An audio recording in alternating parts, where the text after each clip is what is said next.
अस्सलाम वालेकुम guys, it's your boy Saqib. तो आज का हमारा टॉपिक है कि हमने जो है ब्लड वाला टॉपिक जिसमें हीमोस्टेसिस है और इसके अलावा उसमें थ्रोम्बोसिस है, ये वाला जो आपका है हीमोस्टेसिस से रिलेटेड चैप्टर, इसकी मार्किंग करनी है। और सबसे पहले मैं आपको बताऊं इसकी वेटेज है, यहां से आपके 4 एमसीक्यूज और 1 एससीक्यू आएगा, यानी कि टोटल 9 मार्क्स। इसके अलावा आप इसके लेक्चर्स कौन से सुन सकते हैं, आपके पास टाइम कम है, पैथोमा के लेक्चर सुन लें। और पैथोमा इसके लिए बेस्ट है, 5 लेक्चर्स हैं पैथोमा के। और आपकी बुक ऑफ चॉइस जो है वो बिग रोबिन है। अगर कोई मीडियम रोबिन कॉन्टिन्यूस कर रहा है तो वो उसी को जारी रखे, ठीक है। मार्किंग करते हैं, लेट्स गो।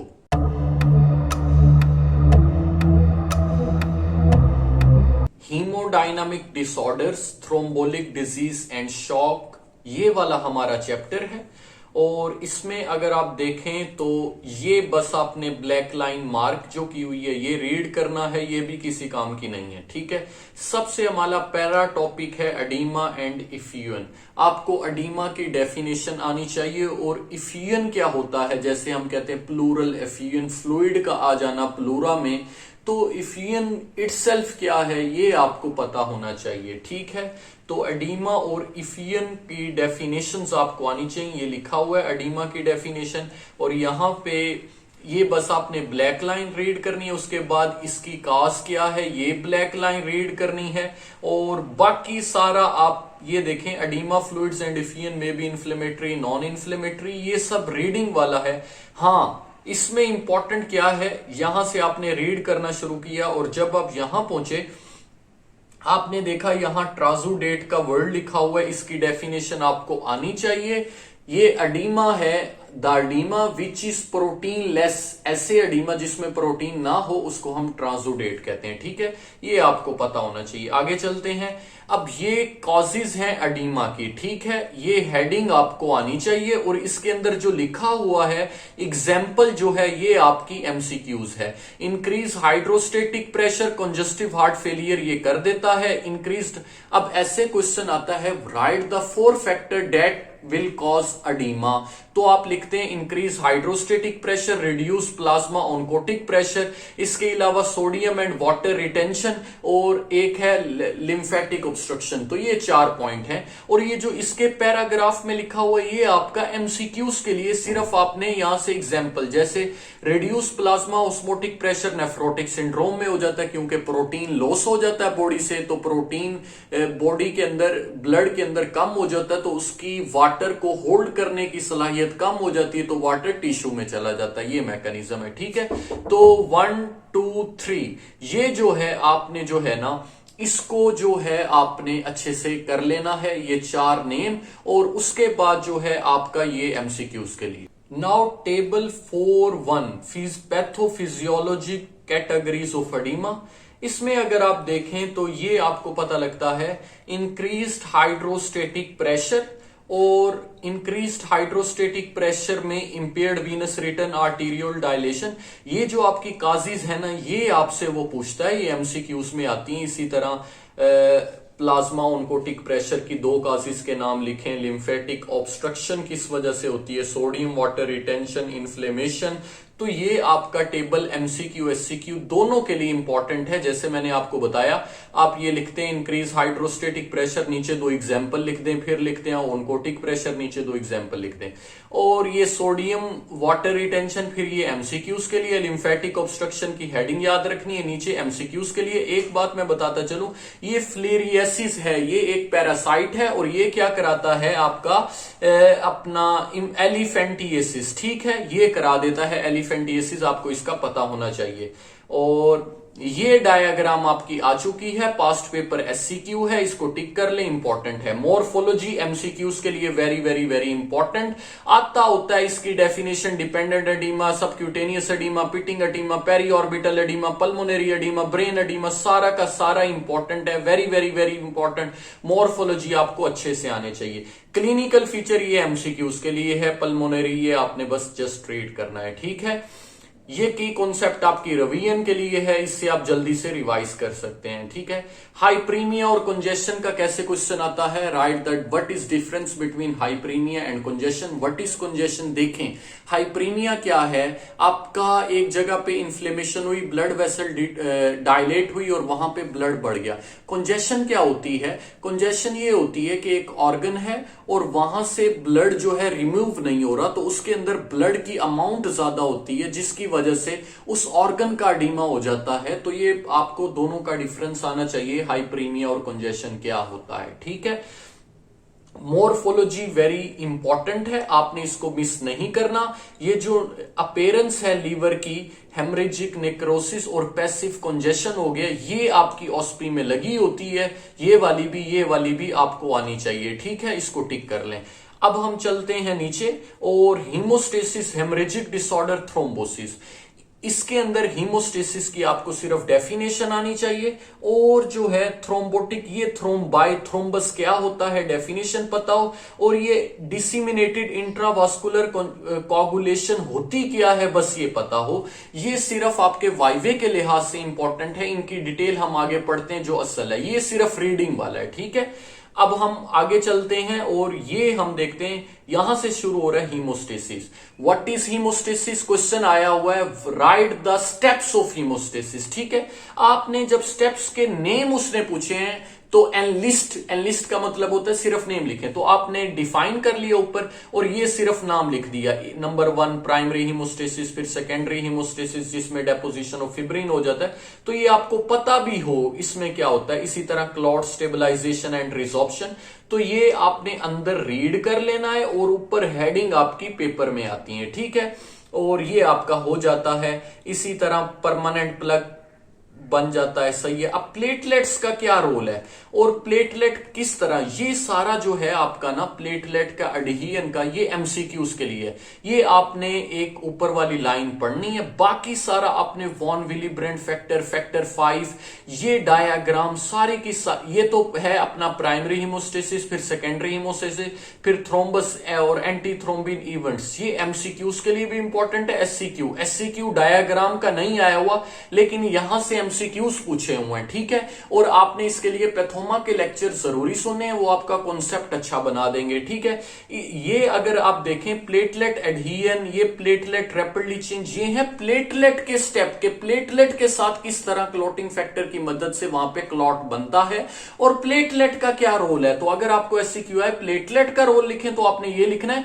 मोस्टली यहां से एससीक्यू नहीं आता, ये वॉन विलीब्रेंट फैक्टर और ये GP1B, GP3, ये सारा आपसे जो है ना ग्लाइकोप्रोटीन 2B3, ये पूछते हैं, आपका एमसीक्यूज है। ठीक है, इसको आपने एमसीक्यूज के लिए एक्सप्लोर करना है इस पूरे पेज को। ठीक है, ये वाली डायग्राम भी आपकी एमसीक्यूज के लिए है, और ये जो डिजीज है ये भी एमसीक्यूज में आता है। बर्नार्ड सोलर सिंड्रोम क्या होता है, इनमें क्या, जैसे ग्लेंजमैन में GP2B3 की डेफिनेशन, ये कॉम्प्लेक्स नहीं बनता, और इसी तरह इसकी डेफिशिएंसी होने की वजह से GP1B की वजह से ये वाला सिंड्रोम हो जाता है, ये एमसीक्यूज है। ठीक है, ये डायग्राम भी एमसीक्यूज के, ये दोनों पाथवे आपके पुराने पाथवे हैं, पैथोमा वाले ने अच्छे से समझाए, रिवाइज आपका वहां से हो जाएगा। ठीक है, और कोगुलेशन कास्केड, ये आपका एससीक्यू आ सकता है, ये पाथवे, ये सारा आपका एमसीक्यूज के लिए, ये पिछला चल रहा है। ठीक है, और कोगुलेशन कास्केड की ये दोनों डायग्राम एससीक्यू के लिए, और रीड आपने करना है एमसीक्यूज के लिए। ये पैथोमा सारा आपको करा देगा,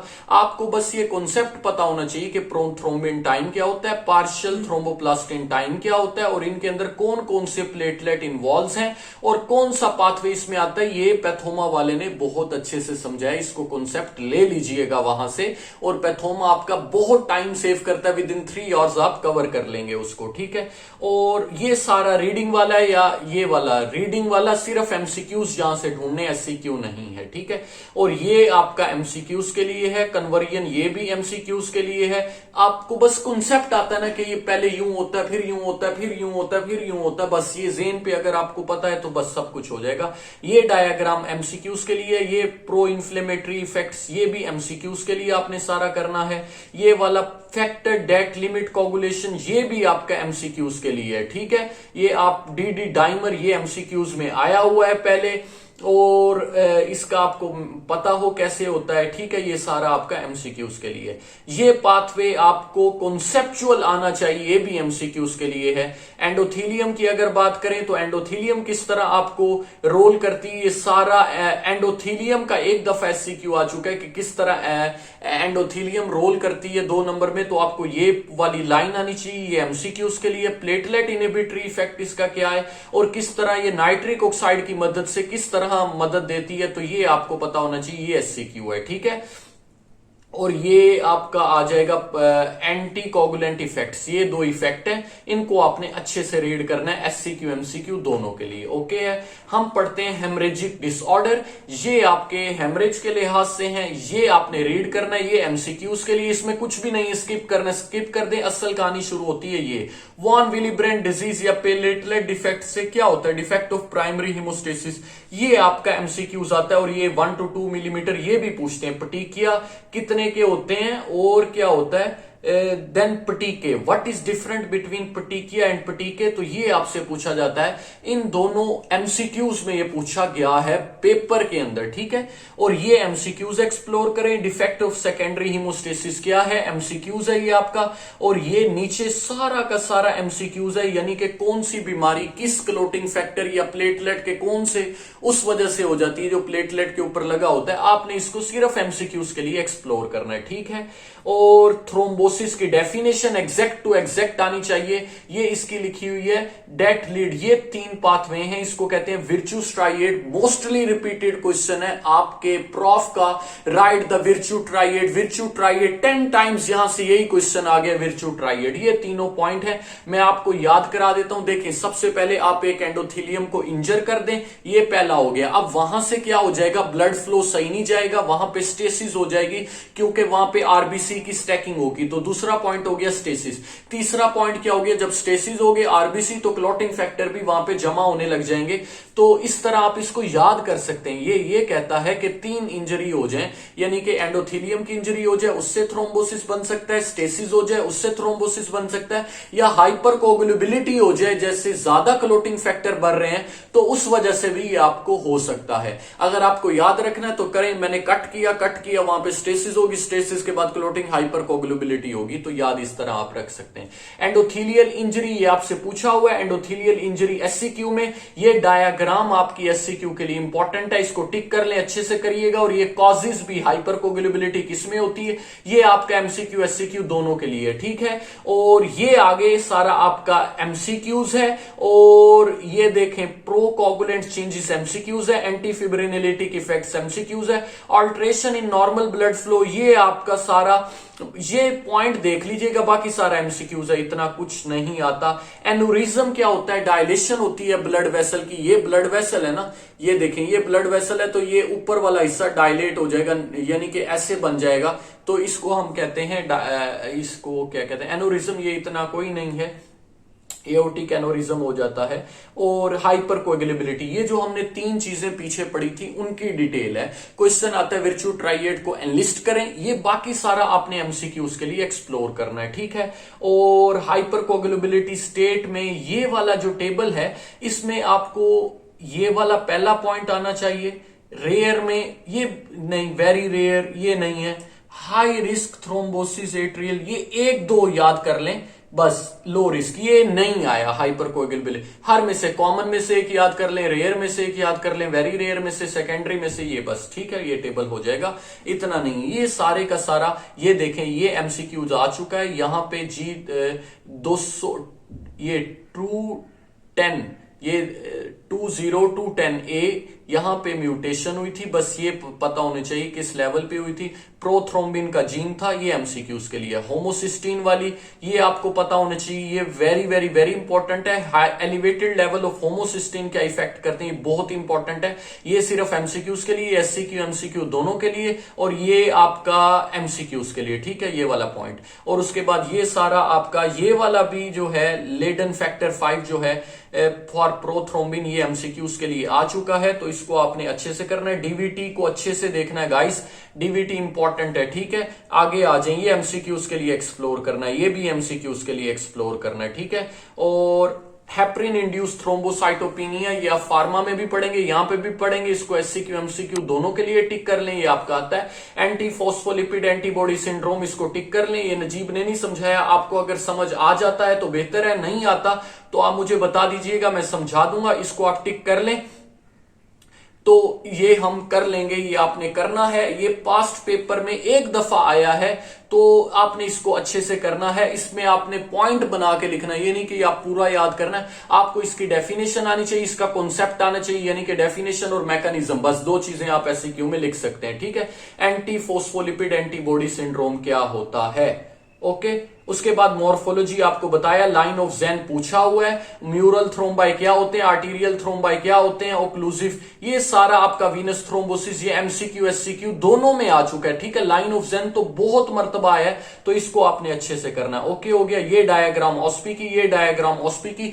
हमने जब प्रॉफ का पेपर दिया है, सिंपल सा क्वेश्चन था कि भाई थ्रोम्बोसिस पल्मोनरी वेन में बनता है, पल्मोनरी आर्टरी में बनता है, या हार्ट में बनता है जिससे बंदे की डेथ होती है, तो मैंने लगाया था पल्मोनरी आर्टरी। आपने जाके नेट पे चेक करना है कि थ्रोम्बोसिस जिससे बंदे की डेथ हो लंग के अंदर किस जगह बनता है, पल्मोनरी आर्टरी में बनता है कि पल्मोनरी वेन में बनता है। ये आपका प्रॉफ का एमसीक्यूज है, मैंने आपको बता दी है। तो ये क्या लिखा हुआ है यहां पे आपको, atherosclerosis of more than left sided picture है, ये एब्डोमिनल एओर्टिक है, ये आपकी ऑस्पी की है, ठीक है, प्रॉफ की ऑस्पी। और फेट ऑफ थ्रोम्बस आ चुका है, enlist the fate of thrombus, ये देखें, ये ऊपर वाला आपने करना है, ये आपका प्रॉफ का जो है, ये सारा वेजिटेशन क्या होती है, ये बहुत इंपॉर्टेंट है, आपने मॉर्फोलॉजी हरगिज नहीं छोड़नी, ठीक है, पूरी मॉर्फोलॉजी अच्छे से करनी। फेट ऑफ थ्रोम्बोस में सिर्फ एनलिस्ट करना है, प्रोपागेशन, एम्बोलाइजेशन, डिसोल्यूशन, और उसके बाद हमारा आता है ऑर्गेनाइजेशन एंड रीकैनलाइजेशन। ऑर्गेनाइजेशन एंड रीकैनलाइजेशन, इसकी डिटेल भी आपने पूछी हुई है उन्होंने, तो इस पूरे को आपने अच्छे से लिखना है, ठीक है। अगर मैं आपको ये याद कराऊं, देखें, सबसे पहले थ्रोम्बस क्या, फेट का मतलब है एक वेसल के अंदर थ्रोम्बस बन गया, अब ये क्या क्या कर सके, देखें, वो प्रोपागेट यानी कि अपनी वो वाली जगह छोड़ के दूसरी जगह पे जा सकता है, या क्या कर सकता है, एम्बोलाइज हो सकता है, यानी कि यहां से निकल के किसी दूसरी वेसल में जाके वहां पे एम्बुलस, यानी कि उसका टुकड़ा जो है, उस थ्रोम्बस का टुकड़ा निकल के किसी और वेसल में जाके, एम्बुलस और थ्रोम्बस का फर्क यही है ना कि थ्रोम्बस से एम्बुलस बनता है, तो एम्बोलाइजेशन हो गया, प्रोपागेशन होगी, ठीक है। डिसोल्यूशन का मतलब है वहीं पे डिसॉल्व हो गया। आगे क्या है, ऑर्गेनाइजेशन एंड रीकैनलाइजेशन का मतलब है उसके अंदर से ब्लड, अब वो आहिस्ता आहिस्ता जो है ब्लड ने उसमें से वेव बनाना शुरू कर दिया। रीकैनलाइजेशन का मतलब है अगर ये थ्रोम्बस है वेसल के अंदर, तो वो दरमियान में से रास्ता बन गया और जो मटेरियल है वो वॉल के साइड पे लग गया, ठीक है। अगर आप ब्लॉक कर दें तो दरमियान में से रास्ता बन जाएगा और वॉल के साइड पे थ्रोम्बस लग जाएगा, यानी कि जो आपका क्लोटिंग फैक्टर वो सारे जमा हो जाएंगे, तो ये रीकैनलाइजेशन है। इस तरह आपने याद करना है। ये डायग्राम आपकी ऑस्पी की है। क्लिनिकल फीचर आपके वीनस थ्रोम्बोसिस, ये आपका जो है वेरी वेरी वेरी इंपॉर्टेंट है, ये पूरा आपने अच्छे से करना है। ये इसमें डीप वेन थ्रोम्बोसिस, ये सिर्फ आप थ्रोम्बाई को एमसीक्यूज के लिए डेफिनेशन देख लें, और वीनस थ्रोम्बोसिस आपका आना चाहिए आपको अच्छे से। और ये DVT very very very important, कौन सी वेन में बनता है, वेरिकोज अल्सर, डीवीटी सबसे पहले कहां बनता है, ये आपको पता होना चाहिए। ये पूरा बहुत इंपॉर्टेंट है गाइस, एमसीक्यू एससीक्यू लिए आपके प्रॉफ में से, यहां से ये वाला सफा यहां से एमसीक्यूज आएगा, ठीक है। आर्टीरियल कार्डियक थ्रोम्बोसिस, ये भी बहुत इंपॉर्टेंट है, ठीक है। थ्रोम्बोसिस का आगे समरी लिख दी, डिसिमिनेटेड इसको टिक कर लें, इसका कॉन्सेप्ट आपके लिए जरूरी है। पूछते हैं डीआईसी क्या होता है, एम्बोलिज्म की डेफिनेशन एससीक्यू में आ चुकी है, बाकी सारा आपने एमसीक्यूज के लिए रीड करना है। और ये एम्बुलेंस है, ये कहां पे बना हुआ है, deep vein thrombosis pulmonary artery में, ब्रोंकियो, ये आया हुआ था आपका, ये टिक कर लें। ये आपकी ऑस्पी भी है, ये पल्मोनरी आर्टरी एमसीक्यूज भी था। और ये सैडल शेप है, यानी कि ये देख लें, ठीक है, सैडल शेप है। और उसके बाद आपका मोस्ट पल्मोनरी एम्बोलाई बनते हैं, उसके बाद ये सारा आपको अच्छे से आना चाहिए। ये एमसीक्यू एससीक्यू दोनों के लिए है, बल्कि आपका ये पूरा एमसीक्यूज के लिए, ठीक है। ये वाले बस पॉइंट आपको पता होने चाहिए, ये वाले मोस्ट पल्मोनरी एम्बोलाई होते हैं। राइट हार्ट फेलियर, कॉर परमोनेल क्या होता है, ये आपको पता होना चाहिए, और इसको आपने अच्छे से कर लेना है। कॉर परमोनेल ये होता है कि लंग की वजह से राइट हार्ट का फेल हो जाना, ठीक है, मैंने बता दी। सिस्टेमिक थ्रोम्बो एम्बोलिज्म टिक कर लें, एससीक्यू आया हुआ है। Fat and bone marrow embolism कैसे होता है, इसका सिनेरियो आता है पूरा।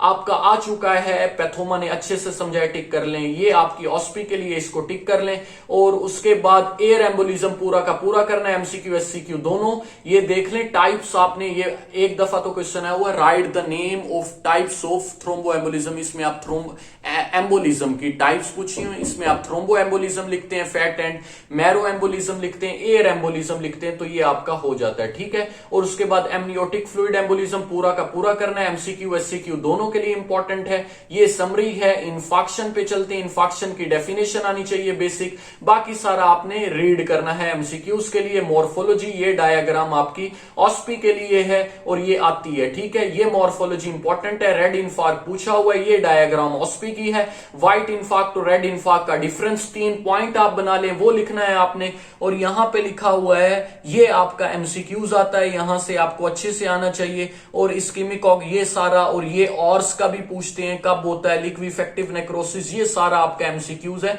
आपको अच्छे से आना चाहिए। यहां पे एक बात लिखी हुई है कि आपके जो है वो एड्रीनल ग्लैंड वो भी नेक्रोज हो जाते हैं, तो वो वाला पॉइंट आपने देखना है। Factor that influence the development of infarct, anatomy of vascular supply, rate of occlusion, tissue vulnerability to hypoxia. ये सिर्फ अगर आप नाम याद कर लें तो आपका एससीक्यू सॉल्व हो जाएगा। जो अंदर लिखा हुआ है वो सारा सिर्फ आपने रीड करना है। और कोलेटरल सर्कुलेशन कैसे, ये बस आपने रीड करना है एमसीक्यूज के लिए, ठीक है। और ये आपकी डायग्राम ऑस्पी की है, ओके। और ये इन्फॉक्शन का कॉन्सेप्ट शॉक के डॉक्टर नजीब के लेक्चर हैं। पैथोमा ये नहीं समझाया। टाइप पूछते हैं, जो पास्ट पेपर एससीक्यू है, सिर्फ शॉक से 2 आते हैं। What are the types of shock, what are the stages of shock, सिर्फ नाम लिखने हैं, सिर्फ नाम लिखने हैं, ठीक है। टाइप्स ऑफ शॉक में ये वाला टिक कर लें, 3 मेजर टाइप्स हैं और इनकी एग्जांपल और इनका principle of mechanism of action आना चाहिए। कार्डियोजेनिक शॉक का मतलब है हार्ट ने काम करना छोड़ दिया तो ब्लड नहीं जाएगा पेरिफ्री में। हाइपोवोलेमिक का शॉक है, एक्सीडेंट हुआ, ब्लड ही सारा बह गया, ब्लड है नहीं पंप करने के लिए, तो भी शॉक हो जाएगा। या सिस्टेमिक इन्फ्लेमेशन, इन्फ्लेमेशन में क्या होता है, ब्लड वेसल डायलेट हो जाती हैं, तो ब्लड प्रेशर ही नहीं बनता। जब ब्लड प्रेशर नहीं बनेगा, बीपी कम हो जाएगा, हार्ट की फंक्शनिंग इफेक्ट होगी, जिसकी वजह से शॉक हो जाएगा। देखें, बीपी मेंटेन करना बहुत जरूरी है। उसी की वजह से तो वापस दिल के अंदर ब्लड जाता है बीपी की वजह से। अगर वो नहीं होगा तो फिर ये 3 इसकी टाइप्स हैं। इसका मैंने आपको मैकेनिज्म ऑफ एक्शन समझा दी, एग्जांपल आपने देख लेनी है। स्टेजेस आपको पता है 3 है, एक है, पहली है आपकी रिवर्सिबल, दूसरी ये मैकेनिज्म ऑफ एक्शन आपका आया हुआ है, इसको आपने कर लेना है शॉक का। ये एक दफा ही है, इतनी ज्यादा नहीं आती, आप इसको बस देख लें। ये बहुत मुश्किल बनाई हुई है, आप इसको देख लें, ये हो जाएगी इंशाल्लाह। एक दफा आप देख लें, ये सारा आपका एमसीक्यूज के लिए, ठीक है। कोई एससीक्यू नहीं, एससीक्यू सिर्फ 2 है,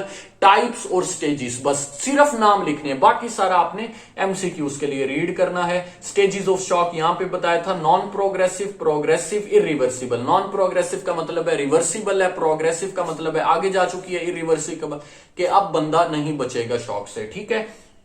बाकी सारा आपका एमसीक्यूज के लिए है। और मॉर्फोलॉजी, एड्रीनल का शॉक हो जाए, ये इंपॉर्टेंट है। Adrenal shock seem essential that does not, अच्छा वैक्यूलेटेड आ रहा है, ये एड्रीनल का शॉक का आपको पता होना चाहिए। किडनी में क्या हो जाता है, लंग में क्या हो जाता है, डिफ्यूज एल्वोलर डैमेज, ये very very very important MCQ SCQ के लिए। क्लिनिकल कॉन्सिक्वेंसेस जो हैं वो ये एमसीक्यूज के लिए, ठीक है। तो शॉक हमारा खत्म होता है, इसी से ये चैप्टर खत्म होता है। गाइस सपोर्ट करें, वीडियोस को शेयर करें और सब्सक्राइब करें, लाइक करें। और फेसबुक पे गाइस मैं नोट्स शेयर कर देता हूं, तो वो आपके लिए मे भी होपफुल रहें, जैसे शॉक हो गया, एडीमा हो गया, डॉक्टर नजीब के बने हुए। Thank you so much, Allah Hafiz.